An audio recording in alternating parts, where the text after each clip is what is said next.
Involve ಆಗಿದ್ರು, ಇನ್ಯಾ ಶಾಸಕರುಗಳು involve ಆಗಿದ್ರು. ಅಲ್ಲಿ ಯಾಕೆ ಪ್ರಕರಣವನ್ನು ಮುಚ್ಚಾಕ್ತಕ್ಕಂಥ ಪ್ರಯತ್ನಗಳು ಹೇಗಾಯಿತು, ಸಿಸಿಟಿವಿ ಕ್ಯಾಮೆರಾವನ್ನು ಹೇಗೆ ಅದನ್ನು ಕೂಡ ಅಳಿಸಾಕ್ತಕ್ಕಂಥ ಪ್ರಯತ್ನ ಮಾಡಿದ್ರು. ಇದೆಲ್ಲವೂ ಕೂಡ ಈಗ ಚರ್ಚೆ ಆಗ್ತಾ ಇದೆ. ಮತ್ತೊಂದು ಕಡೆ ಅಧಿಕಾರಿಗಳಿಗೆ, ನಿವೃತ್ತ ಅಧಿಕಾರಿಯಾಗಿರ್ತಕ್ಕಂಥ ಸತ್ಯನಾರಾಯಣ ವರ್ಮಾ ಅವರಿಗೆ ಮತ್ತು ಅವರ ಕುಟುಂಬಕ್ಕೂ ಕೂಡ ಇವತ್ತು ಒತ್ತಾಯ ಬರ್ತಿದೆ, ಪ್ರಾಣ ಬೆದರಿಕೆ ಇದೆ ಅಂತಕ್ಕಂಥದ್ದನ್ನ ಸ್ವತಃ ಸತ್ಯನಾರಾಯಣ ವರ್ಮಾ ಅವರು ಇವತ್ತು ಕೋರ್ಟ್ನಲ್ಲಿ ಹೇಳಿರ್ತಕ್ಕಂಥದ್ದು. ಮಾನ್ಯ ಸಭಾಧ್ಯಕ್ಷರೇ, ಇವತ್ತು ಬಹಳ ಪ್ರಮುಖವಾಗಿರ್ತಕ್ಕಂಥ ಅಂಶ, ಇವತ್ತು ಅನೇಕ ಅಧಿಕಾರಿಗಳು, ಮಂತ್ರಿಗಳ ಹೆಸರು, ಶಾಸಕರ ಹೆಸರು ಕೇಳಿ ಬರ್ತಾ ಇದೆ. ಯಾರ್ಯಾರಿಗೆ ಎಷ್ಟು ಹಣ ಹೋಯಿತು ಅದು ನಾನು ಮತ್ತೆ ಅದನ್ನ ಉಲ್ಲೇಖ ಮಾಡೋದಕ್ಕೆ ನಾನು ಹೋಗೋದಿಲ್ಲ ಮಾನ್ಯ ಸಭಾಧ್ಯಕ್ಷರೇ. ಆದ್ರೆ ಇಲ್ಲಿ ಪ್ರಮುಖವಾಗಿರ್ತಕ್ಕಂಥ ಅಂಶ ಅಂತ ಹೇಳಿದ್ರೆ, ಏನು ಆಡಳಿತ ಪಕ್ಷದ ಕೆಲವು ಶಾಸಕ ಮಿತ್ರರು, ಸಚಿವರು ಕೆಲವು ವಿಚಾರವನ್ನ ಎತ್ತಿದ್ದಾರೆ. ಇವತ್ತು ಇಷ್ಟೆಲ್ಲ ತನಿಖೆಗಳು ನಡೀತಾ ಇದೆ.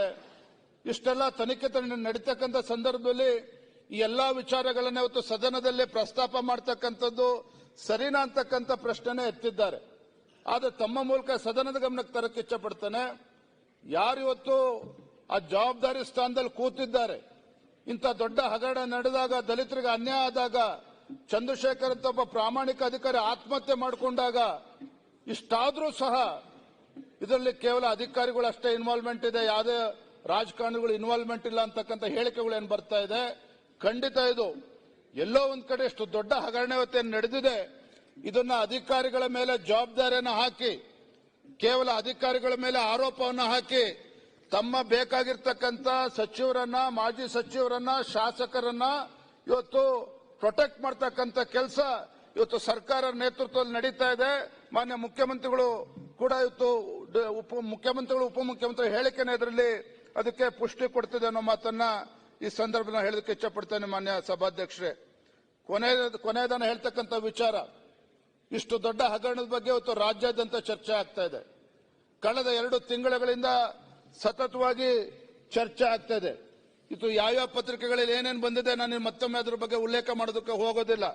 ಆದ್ರೆ ಒಂದಂತೂ ಸತ್ಯ, ಇಷ್ಟು ದೊಡ್ಡ ಹಗರಣ ನಡೆದಂತ ಈ ಸಂದರ್ಭದಲ್ಲಿ, ಇವತ್ತು ದಲಿತರಿಗೆ ಅನ್ಯಾಯ ಆಗ್ತಾ ಇರ್ತಕ್ಕಂಥ ಸಂದರ್ಭದಲ್ಲಿ ಈ ರಾಜ್ಯದಲ್ಲಿರ್ತಕ್ಕಂಥ ಇವತ್ತೇನು ಮುಖ್ಯಮಂತ್ರಿಗಳಿದ್ದಾರೆ, ಉಪಮುಖ್ಯಮಂತ್ರಿಗಳಿದ್ದಾರೆ, ಇವರ ನಡವಳಿಕೆಯನ್ನು ಕೂಡ ಪ್ರತಿಯೊಬ್ಬರು ಕೂಡ ಗಮನಿಸ್ತಾ ಇದ್ದಾರೆ. ನಾ ಯಾಕೆ ಮಾತನ್ನ ಪದೇ ಪದೇ ಉಲ್ಲೇಖ ಮಾಡ್ತಾ ಇದ್ದೇನೆ ಅಂತ ಹೇಳಿದ್ರೆ, ಇವತ್ತು ರಾಜ್ಯದಲ್ಲಿರ್ತಕ್ಕಂಥ ಮಾನ್ಯ ಮುಖ್ಯಮಂತ್ರಿಗಳು ಒಬ್ಬರು ಅನುಭವಿ ಮುಖ್ಯಮಂತ್ರಿಗಳಿದ್ದಾರೆ. ಇವತ್ತು ರಾಜ್ಯದಲ್ಲಿ ಅತಿ ಹೆಚ್ಚು ಬಜೆಟ್ ಅನ್ನ ಮಂಡನೆ ಮಾಡಿರ್ತಕ್ಕಂಥ ಒಬ್ಬ ಅನುಭವಿ ಮುಖ್ಯಮಂತ್ರಿಗಳು ಇದ್ರೂ ಸಹ ಇವತ್ತು ಆರ್ಥಿಕ ಇಲಾಖೆಯಲ್ಲಿ, ಮಾನ್ಯ ಸಭಾಧ್ಯಕ್ಷರೇ, ಇವತ್ತು ಆರ್ಥಿಕ ಇಲಾಖೆಯಲ್ಲಿ ಶಿಸ್ತಿನ ಚೌಕಟ್ಟನ್ನ ವ್ಯವಸ್ಥಿತವಾಗಿ ರೂಪಿಸುವಲ್ಲಿ ಎಲ್ಲೋ ಒಂದ್ ಕಡೆ ವಿಫಲರಾಗಿದ್ದಾರೆ ಅನ್ನೋ ಮಾತನ್ನು ಕೂಡ ನಾನು ಈ ಸಂದರ್ಭದಲ್ಲಿ ಹೇಳೋದಕ್ಕೆ ಇಚ್ಛಪಡ್ತೇನೆ.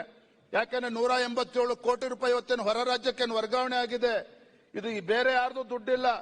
ಇವತ್ತು ರಾಜ್ಯದ 6.5 ಕೋಟಿ ಕನ್ನಡಿಗರು ಇವತ್ತು ಟ್ಯಾಕ್ಸ್ ಮೂಲಕ ಬಂದಿರತಕ್ಕಂಥ ಹಣ, ಇವತ್ತು ಹಣಕಾಸಿನ ಇಲಾಖೆಯಿಂದ ಅಲ್ಲಿಗೆ ಹೋಗಿರ್ತಕ್ಕಂಥದ್ದು, ಇವತ್ತು ವಾಲ್ಮೀಕಿ ಅಭಿವೃದ್ಧಿ ನಿಗಮದಲ್ಲಿ ಇರ್ತಕ್ಕಂಥ ಹಣಕ್ಕೂ ಹಣಕಾಸಿನ ಇಲಾಖೆಗೂ ಯಾವುದೇ ಸಂಬಂಧ ಇಲ್ಲ ಅನ್ನೋ ರೀತಿಯಲ್ಲಿ ಇವತ್ತು ಮಾನ್ಯ ಮುಖ್ಯಮಂತ್ರಿಗಳು ಹೇಳ್ತಾರೆ. ಇದ್ರ ಬಗ್ಗೆ ನನಗೆ ಮಾಹಿತಿನೇ ಇಲ್ಲ ಅಂತ ಹೇಳಿದ್ರೆ ಖಂಡಿತ ಅದು ಯಾರು ಕೂಡ ಒಪ್ತಕ್ಕಂಥ ಪ್ರಶ್ನೆ ಇಲ್ಲ. ಮಾನ್ಯ ಸಭಾಧ್ಯಕ್ಷರೇ, ಇವತ್ತು ಮಾನ್ಯ ಸಭಾಧ್ಯಕ್ಷರೇ, ಇವತ್ತು ಸರ್ಕಾರದಿಂದ ಯಾವ್ಯಾವ ನಿಗಮಕ್ಕೆ ಇವತ್ತು ಅನುದಾನಗಳು ಹೋಗ್ತದೆ, ಯಾವ್ಯಾವ ನಿಗಮಗಳಿಗೆ ಇವತ್ತು ಅನುದಾನ ಹೋಗ್ತದೆ, ಆ ನಿಗಮಕ್ಕೆ ಹೋಗಿರ್ತಕ್ಕಂಥ ಅನುದಾನ ಇವತ್ತು ಯಾವ ರೀತಿ ವ್ಯವಸ್ಥಿತವಾಗಿ ಉಪಯೋಗಿಸಕ್ಕೆ ಆಗ್ತಾ ಇದೆಯಾ, ಯಾರು ಫಲಾನುಭವಿಗಳಿದ್ದಾರೆ, ಯಾವ ಒಂದು ಸಮುದಾಯಗಳಿಗೆ ತಲುಪಬೇಕು ಅದು ತಲುಪ್ತಿದೆಯೋ ಇಲ್ವಾ ಅಂತಕ್ಕಂಥ ಒಂದು ವ್ಯವಸ್ಥೆ ಇವತ್ತು ನಮ್ಮ ಸರ್ಕಾರದಲ್ಲಿ ಇಲ್ಲ ಅಂತ ಹೇಳಿದ್ರೆ, ಅಥವಾ ಹಣಕಾಸಿನ ಇಲಾಖೆಗೂ ಆ ಒಂದು ಬೋರ್ಡ್ಗಳಿಗೂ ಸಂಬಂಧನೇ ಇಲ್ಲ ಅನ್ನೋ ರೀತಿಯಲ್ಲಿ ಇವತ್ತು ಜವಾಬ್ದಾರಿ ಇರ್ತಕ್ಕಂಥವ್ರು ಮಾತನಾಡ್ತಾರೆ ಅಂತ ಹೇಳಿದ್ರೆ, ಇವತ್ತು ರಾಜ್ಯದ ಜನ ಪ್ರಶ್ನೆ ಮಾಡ್ತಾ ಇದ್ದಾರೆ. ಯಾರು ಕೂಡ ನಿರೀಕ್ಷೆ ಮಾಡೋದಕ್ಕೂ ಸಾಧ್ಯ ಇಲ್ಲ, ಯಾರು ಕೂಡ ಇಂಥ ಹೇಳಿಕೆಯನ್ನ ಅಪೇಕ್ಷೆನೂ ಕೂಡ ಪಡೋದಿಲ್ಲ. ಮಾನ್ಯ ಸಭಾಧ್ಯಕ್ಷರೇ, ನಾನು ಇವತ್ತು ಹೇಳ್ತಕ್ಕಂಥದ್ದು ಇಷ್ಟೇನೆ.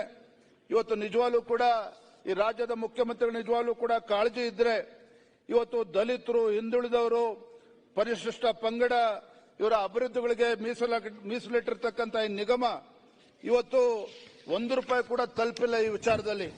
ಅದನ್ನು ಕೂಡ ಇವತ್ತು ಸರ್ಕಾರ ಗಮನಿಸಬೇಕಾಗಿದೆ. ಮಾನ್ಯ ಸಭಾಧ್ಯಕ್ಷರೇ, ಇವತ್ತು ರಾಜ್ಯ ಸರ್ಕಾರ ಬಂದ ಮೇಲೆ ಏನು ಶೋಷಿತ ಪೀಡಿತ ದಲಿತ ಜನಾಂಗದ ಹೆಸರು ಹೇಳ್ಕೊಂಡು ಇವತ್ತು ಅಧಿಕಾರಕ್ಕೆ ಬಂದಿರತಕ್ಕಂಥ ರಾಜ್ಯ ಸರ್ಕಾರ ಇವತ್ತು ಎತ್ತ ಸಾಕ್ತಿದೆ ಅಂತಕ್ಕಂಥದ್ದು ಕೂಡ ಇವತ್ತು ರಾಜ್ಯದಲ್ಲಿ ಚರ್ಚೆ ಆಗ್ತದೆ.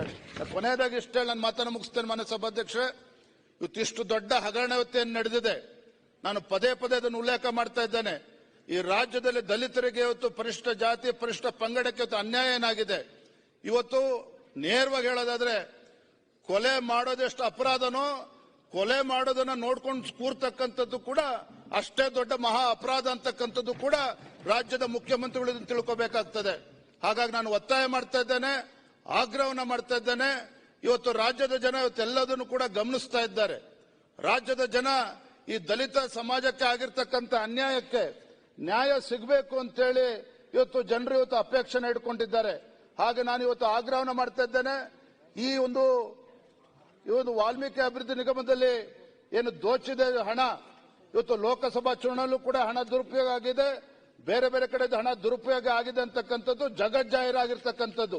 ಹಾಗಾಗಿ ನಾನು ಇಷ್ಟು ಮಾತ್ರ ಸಂದರ್ಭ ಹೇಳ್ತೇನೆ, ಮಾನ್ಯ ಮುಖ್ಯಮಂತ್ರಿಗಳು ಹಣಕಾಸಿನ ಇಲಾಖೆಯನ್ನ ನಿರ್ವಹಿಸ್ತಾ ಇರ್ತಕ್ಕಂಥವ್ರು, ಒಬ್ಬ ಜವಾಬ್ದಾರಿ ಸ್ಥಾನದಲ್ಲಿರ್ತಕ್ಕಂಥ ಮಾನ್ಯ ಮುಖ್ಯಮಂತ್ರಿಗಳು ಇಷ್ಟು ದೊಡ್ಡ ಹಗರಣ ನಡೆದಂತ ಸಂದರ್ಭದಲ್ಲಿ ಇವತ್ತು ನೈತಿಕ ಹೊಣೆ ಹೊತ್ತು ತಮ್ಮ ಸ್ಥಾನಕ್ಕೆ ರಾಜೀನಾಮೆ ನೀಡಬೇಕು ಅಂತೇಳಿ ನಾನು ಇವತ್ತು ರಾಜ್ಯದ ಜನರ ಪರವಾಗಿ ನಾನು ಇವತ್ತು ಆಗ್ರಹವನ್ನ ಮಾಡ್ತಾ ಇದ್ದೇನೆ, ಒತ್ತಾಯ ಮಾಡ್ತಾ ಇದ್ದೇನೆ ಮಾನ್ಯ ಸಭಾಧ್ಯಕ್ಷರೇ.